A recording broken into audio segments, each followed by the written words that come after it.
Welcome back to Carneades.org. Today we're going to be continuing with our series, Dumbfounding Definitions, Dizzying Distinctions, and Diabolical Doctrines, a series sorting through some of the jargon of philosophy. In this video, we're going to be looking at a very topical subject. What is active nonviolence? Now, before we get into that, a big thanks to Alan Sorrell for funding this video and recommending this topic. For the low price of just $10 a month on Patreon, you too can suggest a topic to be featured in the Dumbfounding Definitions, Dizzying Distinctions, and Diabolical Doctrines series. So check that out and support the channel.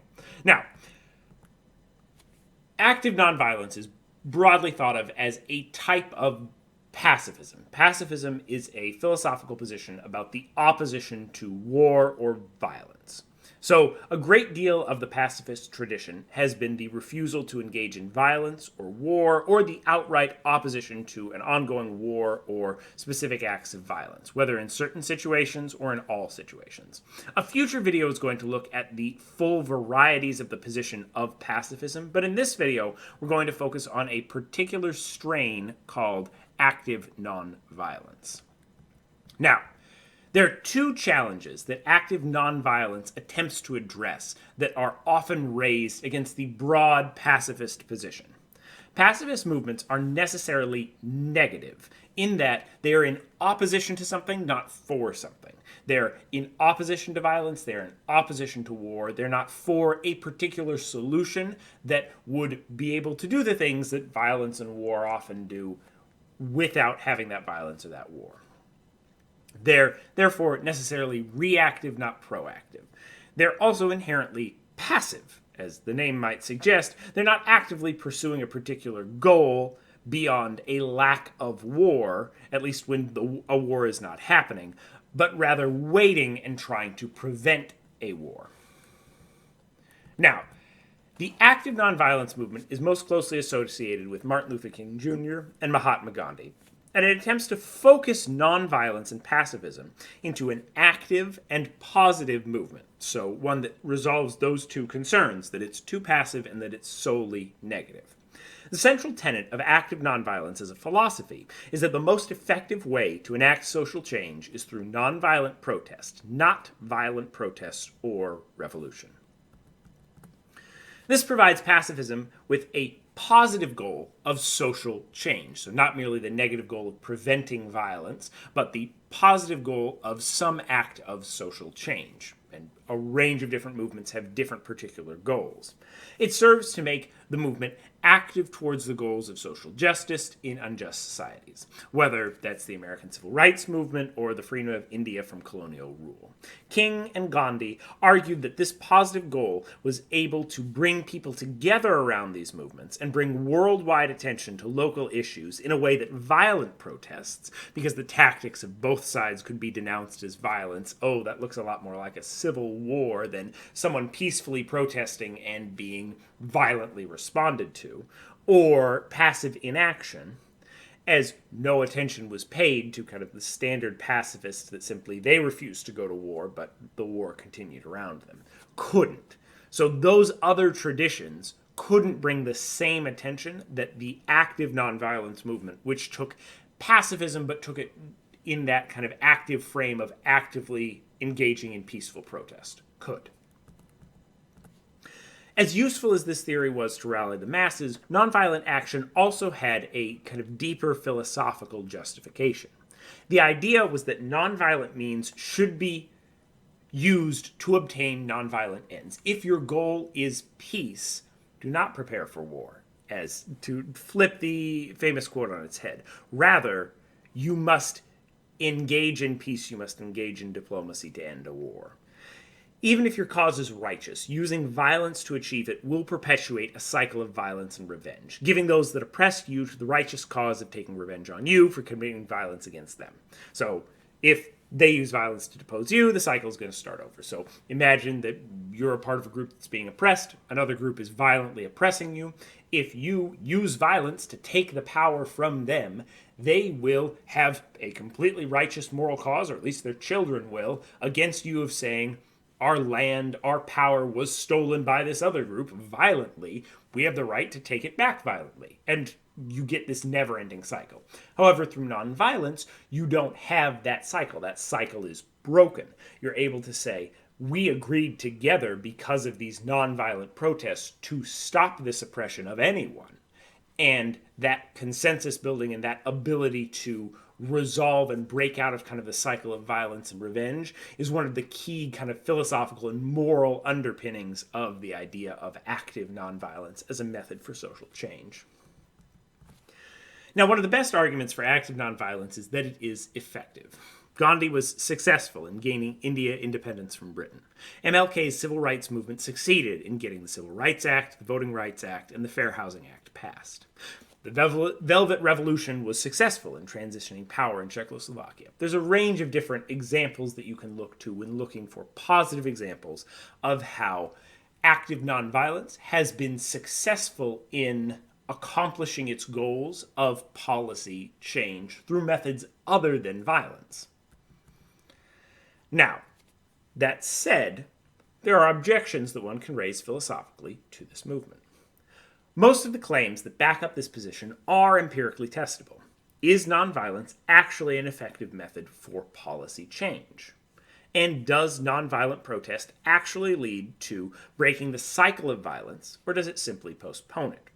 While we may be able to cite kind of anecdotal evidence of MLK or Gandhi, if there's a wide range of evidence pointing in the opposite direction, we might be concerned that this is a universally applicable method. Unfortunately, for the position of active nonviolence, the evidence is mixed at best. Let's take a look. So in terms of effectiveness, while nonviolent protests have proved effective in regimes that care about human rights and democracy, they have proved less effective under authoritarians. Thousands of peaceful protesters in Tiananmen Square were massacred by the Chinese government in 1989. The Iranian government killed over 100 peaceful protesters in 2019. Or the Chinese government cracking down on violently on peaceful protests in Hong Kong. It's unlikely the British would have given up their claim to the American colonies based on tea parties and nonviolent movements alone. One might argue that non-democratic, authoritarian governments have no incentive to listen to peaceful protests because they are already committed to holding power by force, not by consent of the governed. They are holding power because they have the guns and they have the might makes right, effectively, whereas democratic governments are at least ostensibly claiming to hold power because they have consent of those that govern them. And so when you have protests in the streets, even nonviolent ones, they have a philosophical problem on their hands, an ethical mandate to say, well, either we need to become authoritarian and say we have power because we have the guns, or they need to hold true to their democratic principles and say we need to listen to our constituents and act because we only hold power through consent of the governed. So the concern here is that, not that nonviolent protests are always ineffective, rather it's to say that there are many cases in which they are. However, there's an issue for if you're under an authoritarian government, odds are, not always, but frequently, nonviolent protests may not be an effective method of achieving policy change. And depressing as this may sound, it's actually an argument for more democratic governments to respect basic human rights and be accountable to their people. When people feel that they're able to impact the decisions of their government, through nonviolent protests, they're less likely to engage in violent protests. And it's often much cheaper to enact a small policy change than to engage in a civil war. Therefore, democratic governments are incentivized to act on peaceful protests out of the fear that they might turn violent if no action is taken, and thereby delegitimizing them as a democratic government because the people were forced to turn to violent protest in order to achieve policy change. If you're a democratic government, you should have some incentive to listen to your people, even if that's an indirect incentive because you're a representative government or something like that. On the other hand, The protesters have an incentive to engage in peaceful protest so long as that is an effective means of achieving policy change. And so there's kind of this mutually reassuring incentive so long as you have both peaceful protesters and a democratic government. When one of those gets thrown out of whack, if you have an authoritarian government or very violent protesters, you may have issues that force the other to make the choice to move in the other direction. If you have peaceful protesters and an authoritarian government, and the authoritarian government just quashes or kills and massacres all the peaceful protesters, those protesters have an incentive to also devolve and kind of go in the other direction. Whereas if you have violent protesters in a democratic government, there's a strong incentive for the democratic government to engage in more authoritarian tactics to control those violent protests. It's almost something of a prisoner's dilemma for both sides, where you're incentivized to cooperate so long as you both cooperate. But if one cooperates and the other doesn't, there's an incentive against cooperation. So it's an interesting puzzle. However, for authoritarian governments, where you are well aware that they're already authoritarian, they don't really have an incentive to acknowledge the protesters' demands, as they were already resigned to a violent crackdown, regardless of the type of protest that they're faced with.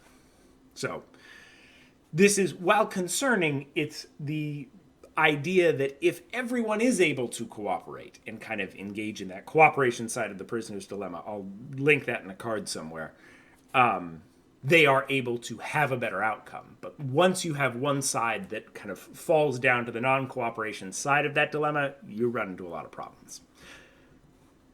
Now, the response from the active nonviolence side might say that those who achieve their ends through violence will only create a cycle of revenge that cannot last. That even if it may seem like these tactics against authoritarian regimes are effective, they're not going to last. The Americans may have won the Revolutionary War, but saw the White House burned by the British just 30 years later in the War of 1812. Violent revolutions may achieve goals, but ending the cycle of revenge eventually takes some level of nonviolence and peace. Now, coming from the other direction of an objection, even when nonviolence is successful at enacting policy change, there's a concern that it actually is successful in breaking the chain of violence. So there's a concern that it may not be completely effective in doing so. India may have ousted the British, but violence and government oppression of Muslims has, if anything, grown commonplace under Modi's Hindu nationalist government. And while we may have put a pause on the violence has come back in a horrible way if you look at the way that Muslims are treated in India right now. In America, despite the advances of the civil rights movement, the killing of black men by the police has led to at least some violent protests in response and is itself an act of violence. And so, despite progress in terms of peaceful protests, there is still the problem that the central issue may not have been fully resolved, and because of the kind of incrementalist process, there are insufficient conclusions and insufficient policy changes that were enacted. This might be because nonviolence does not lead to complete policy change. It usually leads to compromise. If you lead a violent revolution and the government completely changes, odds are you can start afresh with all the ideas you want. However, if you lead a nonviolent movement, you end up getting consent, which is good for stopping and breaking the cycle in theory of revenge, because you've gotten everyone to at least come to a general consensus around what policies we can change. However, it means that you do have to reach something that looks like a consensus, which is not swinging something one way or the other. It's probably a compromise that's somewhere in the middle and might not be the policy change that you're looking for. If you think that complete policy change is required, you may think that revolution, rather than nonviolent protest, is more effective, even if it does require some violence.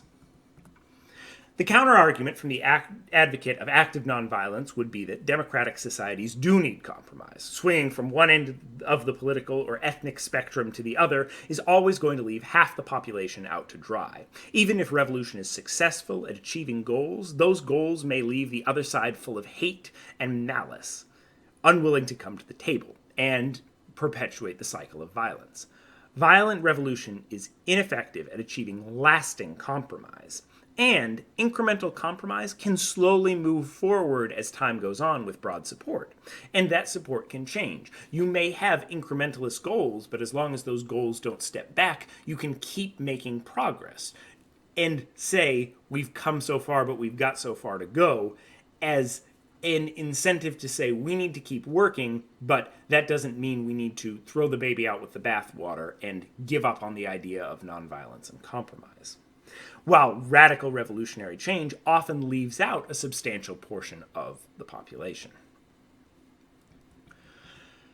Now, broadly, policy and societal change is complex, and it is a challenging subject for philosophy to deal with because, at least phrased as active nonviolence this is really an empirical question of what works and what doesn't. Nonviolence may be ineffective in some situations, but not in others.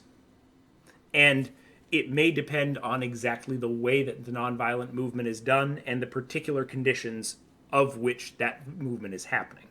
This position, unlike kind of a deontological justification for nonviolence, that you should not commit violence, period, end of story, relies on an empirical justification that this is a more effective method for social change, and it's something that can actually break the cycle of revenge. So there may not be one single ethical maxim that applies in all situations. The cost-benefit analysis may be different in one situation as opposed to another. Nonviolence may be, for example, a more useful tool in democratic societies that actually care about human rights, while potentially violent revolution may be required in oppressive authoritarian dictatorships that have no incentive to respect nonviolent protesters. Whew!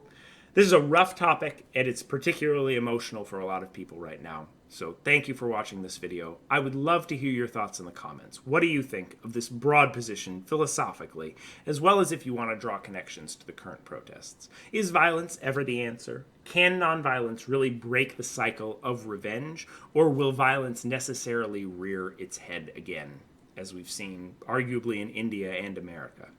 Is a measure of a true democracy how they respond to a protest, whether through violent oppression or through attempts at compromise and policy change? Once again, thanks to Alan Sorrell for sponsoring this video. Pledge $10 a month on Patreon, and you too can sponsor a video to go up here on the channel. Thanks everyone for watching. Watch this video and more here at Carneades.org, and stay skeptical, everybody.